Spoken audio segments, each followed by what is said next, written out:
The energy crisis in Europe is worsening by the day, A potential worsening of the current energy crisis. with electricity rates skyrocketing, gas stocks diminishing, and winter on the way. Serious concerns about the coming winter and having enough fuel available. As the temperature drops, so will gas and oil usage, but Europe does not have enough supply. So, what is it doing to keep the problem from worsening? Saving money. Almost every European country has set new energy-saving targets. The French are willing to reduce their energy consumption as long as the government continues to help them financially. Consider Greece's new energy consumption limits. It has warned the public sector to turn off lights or risk repercussions. What are the ramifications? Withdrawal of government subsidies for energy companies. Every day the French government takes similar efforts. As dusk falls, the lights drop, the monuments darken, and the fountains stop running. Cities in France are witnessing a desert sight. The scale of the problem can be gauged by the Eiffel Tower turning off its glittering lights in this article. The world's most visited landmark may go dark an hour earlier than usual. According to French citizens, their future appears bleak. So, we know there's a problem. The issue is, how terrible can it get? And is there an escape route?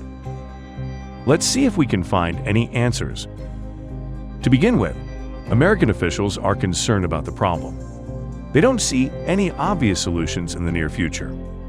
According to reports, White House officials are concerned that Putin intends to impose a harsh winter on Europe. They fear he may shut off all supplies at any time, with disastrous consequences. If Putin follows through on his threat, Europe will most likely suffer a recession. That is exactly what the Americans are afraid of. According to reports in the American media, Europe may be returning to the Middle Ages by utilizing firewood for heating, waiting weeks for supplies, and traveling long distances for fuel. I've already seen people going into the woods and chopping wood there to heat their homes. So I think this is what will be our future for the near future at least.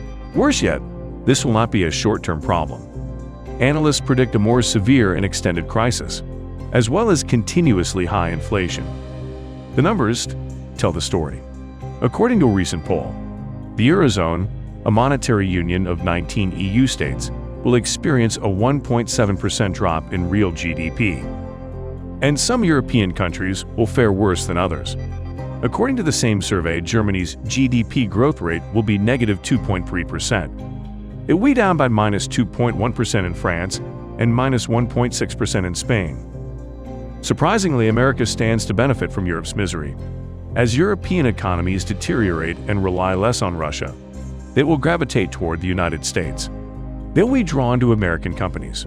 They will welcome American investment. America currently produces enough natural gas on its own. As a result, even if Russia increases supplies to the continent, it will not be affected by Russia decreasing its flow to Europe. In fact, America is already compensating for the loss of Russian gas. According to reports, about 70% of American gas exports are destined for Europe. Over 30 billion cubic meters of U.S. goods have been imported into Europe since March. What does this mean that the Ukrainian conflict is benefiting American businesses? As European cities go dark and European individuals limit their energy use, they will become increasingly reliant on American alternatives. That's all for now, folks.